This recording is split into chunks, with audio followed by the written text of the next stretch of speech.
आज के इस वीडियो में हम बात करेंगे electrostatic potential due to a point charge. एक डेरिवेशन है जिसमें कि किसी एक पर्टिकुलर पॉइंट पर हम पोटेंशियल निकालेंगे due to a point charge, due to source charge plus Q. हम पोटेंशियल के बारे में हम जानते हैं कि किसी पॉइंट पर पोटेंशियल जो होता है, this is the work done, जबकि यूनिट चार्ज को इन्फिनिटी से उस पॉइंट तक लाने में जितना हमें काम करना पड़ेगा, वर्क करना पड़ेगा, that is the electrostatic potential due to a source charge at that point. अब निकालने के लिए हमने, अब इसका डेरिवेशन के लिए मान लिया हमने एक पॉइंट चार्ज प्लस क्यू है, पॉइंट ओ पर है, वहां से आर की डिस्टेंस पे एक पॉइंट पी है जहां पर हमको निकालना है इस पॉइंट पी पर कि इलेक्ट्रोस्टैटिक पोटेंशियल कितना होगा। हमने मान लिया वहां से x की दूरी पे एक पॉइंट ए है जहां पर +1 यूनिट, एक कूलम का एक हमारा यूनिट चार्ज है, उसको हमें पॉइंट पी तक लाना है इन्फिनिटी से। तो इन्फिनिटी से लाने के लिए हमने एक इंटरमीडिएट पॉइंट ए मान लिया है। तो हम क्या करेंगे, पहले ए से बी तक एक dx डिस्टेंस तक उसको हम लाएंगे। तो dx डिस्टेंस तक जितना हमें वर्क करना पड़ेगा, उस वर्क को हम क्या करेंगे कि हम इन्फिनिटी से पॉइंट आर तक, पॉइंट पी तक हम उसको हम इंटीग्रेट करेंगे, तो हमको पोटेंशियल निकल आएगा। अब हम शुरू करते हैं। तो सबसे पहले हम क्या करेंगे कि फोर्स हमारा कितना है, पहले हम फोर्स निकालेंगे। तो फोर्स ये हमारा +1 कूलम यूनिट चार्ज पर फोर्स हमारा कितना होगा ड्यू टू चार्ज क्यू। इसका हमारे पास एक फार्मूला है। फार्मूला क्या है, एफ का, ये force will be equal to, हम जानते हैं formula 1/4 pi epsilon naught, Coulomb force का फार्मूला है Q source charge into unit charge by x²। X क्यों? क्योंकि एक्स डिस्टेंस पे हमने माना हुआ है पॉइंट ए। ये हमारा फोर्स हो गया है। This force is to bring unit charge from point A to point P. ये निकला है हमारा। इसकी डायरेक्शन क्या होगी, टुवर्ड्स ओ ए, इस साइड में उसकी डायरेक्शन होगी फोर्स की। अब क्या करेंगे, हम वर्क डन निकालेंगे, स्मॉल वर्क डन। कहां से कहां, ए से बी तक। ए से बी तक हमारा जो dx डिस्टेंस है, वहां तक लाने में जो वर्क डन होगा देखेंगे कि वो कितना होगा। स्मॉल वर्क डन मान लिया कि dw है, मान लिया, तो जो dw है that is equal to the work done to bring the point charge, to bring the unit charge from A to B dx distance तक। तो then dw work done will be equal to f into dx, f dot dx। f क्या है, force है, जो force हम लगा रहे हैं। ये इधर ई है, ई लग रहा है, तो इधर हम जो फोर्स लगा रहे हैं दैट फोर्स इंटू dx। अब हम देख रहे हैं कि जो फोर्स की जो डायरेक्शन है वो तो इस साइड में है, और हम इसको इस साइड में ला रहे हैं, इधर हम ला रहे हैं अपोजिट डायरेक्शन में। तो f डॉट dx का ये फार्मूला क्या होता है, हमको पता है formula, f dx cos theta. यहाँ पर थीटा क्या होगा, फोर्स की डायरेक्शन इधर और डिस्प्लेसमेंट इधर, यानी 180 डिग्री। तो थीटा इक्वल टू यहाँ पे 180 डिग्री है, तो क्या होगा यहाँ पे equal to f dx cos 180 degree. cos 180 degree equal to कितना होता है, -1। Then dw equal to -f dx। ये निकला है। This is the work done, dw small work done. अब टोटल वर्क डन निकालने के लिए हम क्या करेंगे, इसको इंटीग्रेट करेंगे। तो टोटल वर्क डन निकालेंगे, तो टोटल वर्क डन इन हम निकालेंगे, कहां से कहां लाएंगे, इन्फिनिटी से पॉइंट पी तक, इन्फिनिटी से आर तक। तो इसको हम इन्फिनिटी से आर तक हम इंटीग्रेट करेंगे। इन्फिनिटी से आर तक हमने इंटीग्रेट किया, -f dx, जो हमारा जो ये स्मॉल वर्क डन है उसको हमने इंटीग्रेट किया। तो ये क्या होगा, जस्ट वैल्यू पुटअप किया हमने, इन्फिनिटी टू आर यहाँ पे माइनस एफ की वैल्यू कितना होगा 1/4 pi epsilon not into Q by x square D x.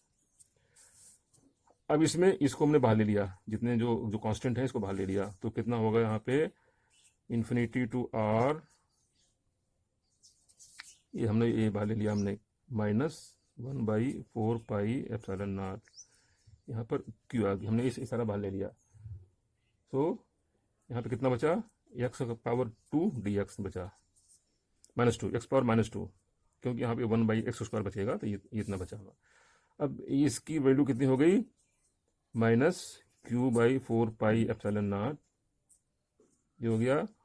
तो इसका जो हम x⁻² का हम इंटीग्रेट करेंगे तो इसकी वैल्यू कितनी आएगी, इसकी आएगी -1/x। ये फार्मूला हमारा इंटीग्रेशन का है, डी इसका इन्फिनिटी से आर तक। तो इसकी वैल्यू अंत में आ जाएगी, इसको हम और ओपन करेंगे, then W will be equal to q/4 pi epsilon naught 1/r minus 1/इन्फिनिटी, ये हो गया। तो अल्टीमेटली ये W आ गया q/4 pi epsilon naught r। ये रिक्वायर्ड वर्क डन है from to bring unit charge from infinity to point P, ये आ गया। अब डिफिनीशन जो हमारी करती है इलेक्ट्रिक पोटेंशियल की डिफिनीशन है, this work done is equal to the potential at point P। ये वर्क डन है to bring the unit charge from infinity to point P, this is the electrostatic potential at point P, ये उसकी definition है। Then V r, यानी r point r पे हमारा जो potential होगा that will equal to q/4 pi epsilon naught r। This is the potential जो हमको निकालना था, यही हमको डिराइव करना था। अब इसमें कंक्लूजन क्या निकलता है, यहाँ पर जो इलेक्ट्रिक पोटेंशियल है ये इस पे डिपेंड कर रहा है, आर पे डिपेंड कर रहा है। तो पॉइंट Q की वजह से, पॉइंट Q सोर्स चार्ज की वजह से जो होगा आर डिस्टेंस पे पोटेंशियल सेम होगा, वो चाहे जहाँ हो। अगर मान लिया यहाँ पे, इसका मतलब कि अगर यहाँ पे चार्ज है +Q, तो पोटेंशियल उस डिस्टेंस में, आर डिस्टेंस में हर जगह सेम होगा, बराबर होगा। And this will be spherical. वो जो सिंगल पॉइंट, ये जो है यूनिट चार्ज की वजह से, जो हम यूनिट चार्ज को यहाँ से हम इन्फिनिटी से हाथ लाए हैं, तो जो पोटेंशियल हमारा ये है, दिस विल बी, ये दिस इज स्फेरिकली सिमेट्रिक है।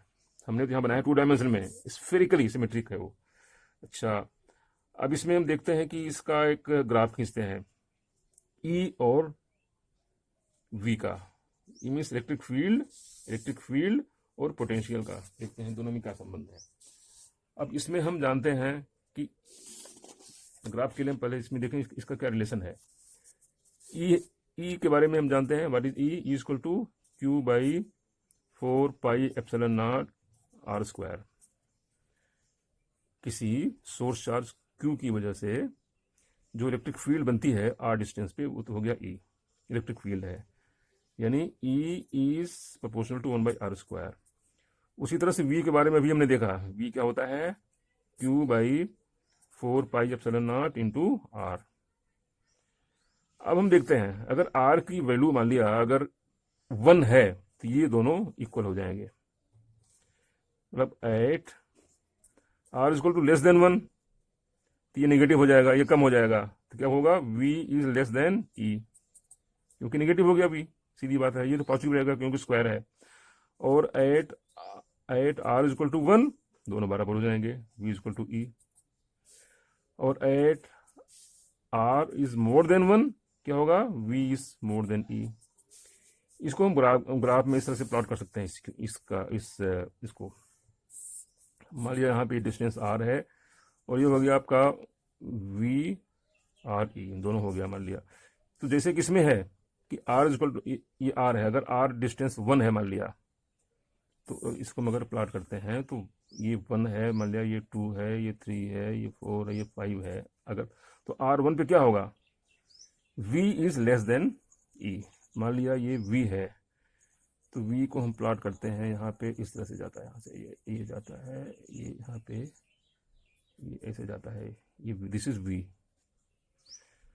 1 पे दोनों बराबर होना है। अच्छा दिस इज एक मान लिया ई मान लिया एक पॉइंट, तो ई को भी हम प्लॉट करें, ये ऐसे, ये ऐसे ऐसे ऐसे, लेकिन आगे जाकर के ई हमारा कम होगा, यहाँ पे ई कम होगा, आर ज़्यादा है तो यहाँ पे ई हमारा कम हो गया, दिस इज ई। तो जो ये वाला जो डॉटेड लाइन है ये क्या है, दिस इज वी, तो ये हो गया 1/r इसका हो गया, और ये वाला क्या होगा 1/r², यानी दिस इज ई। तो ये तो 1 पे दोनों इक्वल है। तो इस तरह से हमारा जो ग्राफ है ये प्लॉट हो गया। तब आज की वीडियो में हमने ये देखा हमने कि किसी एक पर्टिकुलर पॉइंट पी पर जो कि सोर्स चार्ज से आर की डिस्टेंस पे है, वहां पर यूनिट चार्ज को वहां से इन्फिनिटी से वहां तक लाने में कितना वर्क करना पड़ रहा है, हमने ये निकाला हमने। This is the electrostatic potential eight that point. तो उसके लिए हमने क्या किया, हमने पहले फोर्स निकाला, हमने फोर्स निकाल करके एक स्मॉल डिस्टेंस के लिए हमने पहले वर्क डन निकाला, फिर उसको हमने इन्फिनिटी से आर तक हमने इंटीग्रेट कर दिया। तो इंटीग्रेट करने से हमें आ गया work done, and that work done to bring the unit charge to a particular point, that is our potential. तो इस तरह से पोटेंशियल हमारा निकल आया। तो आज का वीडियो इतना ही, यहीं तक। और आगे हम क्या करेंगे कि पहले तो इस पर कुछ न्यूमेरिकल करेंगे, उसके बाद में हम बहुत सारे चार्जेस यानी मल्टीपल चार्जेस के द्वारा जो हमारा पोटेंशियल बनता है तो हम उस पर बात करेंगे। Thank you.